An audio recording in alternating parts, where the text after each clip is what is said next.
అచలం సర్వదేశాక్షిభూతం భావాతీతం త్రిగుణరహితం సద్గురుంతం నమామి అని ఆ స్వామి బ్రహ్మానందంగా ఆ జనక చక్రవర్తి ఉంటే అక్కడ వశిష్ఠ మహాముని కులగురు ఆయన అన్నదంటే, ఏమయ్యా జనక ఇంత సంతోషంగా ఉన్నావు నాయన, బ్రహ్మానంద సుఖాన్ని లోపలిని అనుభవిస్తున్నావు ఏమిటి అని అడిగిందట.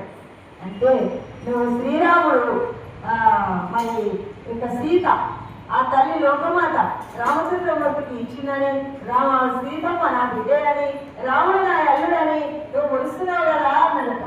ఎవరు? ఈ యొక్క వశిష్ఠ భగవానుడు. అయితే మరి జనకుడు ఎలాంటి వాడు?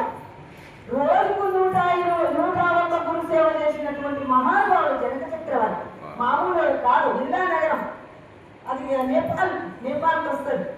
అక్కడ ఆయన అన్నదంట, మహావేద శాస్త్ర ఇతిహాస పురాణాలు ఉపనిషత్తులు చదివినటువంటి మహానుభావుడు ఆ యొక్క జనకరా తెలిసి ఆయన అన్నదంట, కాదు నాయన గురుదేవా వశిష్ఠ భగవానుడా, అలా కాదయ్యా నేను అనుకునేది, నేను శ్రీరామచంద్రమూర్తి దశరథ మహారాజు పుత్రుడనో, కౌసల్యాదేవి కన్యుడనో, సాకేతాపురి పట్టణానికి ఒక వాసుడని, మరి అయోధ్యనగరం పరిపాలించిన మహారాజని, అట్లా కాదయ్యా ఇక్ష్వాకుల వంశస్థుడని కానీ కాదయ్యా స్వామి గురుదేవా వశిష్ఠ భగవానుడా.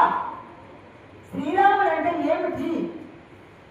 శ్రీరాముడు విశిష్టత కలిగినటువంటి వశిష్ఠునికి శిష్యుడయి ఆ యొక్క సకల గుణాభిరాముడని నేను సంతోషపడుతున్నాను. కానీ ఇవన్నీ అని కాదయ్యా, వశిష్ఠునికి శిష్యుడు అయినందుకు, మరి విశ్వామిత్రుడికి సేవ చేసినందుకు, అన్ని విద్యలు ఆశ్చర్యనందుకు, నేను ఇంత మంచి గురువుల సేవ చేసినటువంటి గురు శిష్యుడు నా బిడ్డకు భర్త, సీతా లోకమాతకు నా కల్లుడని నేను సంతోషపడుతున్నాను ఆయన అని గురుదేవునికి చెప్పాడట జనక చక్రవర్తి.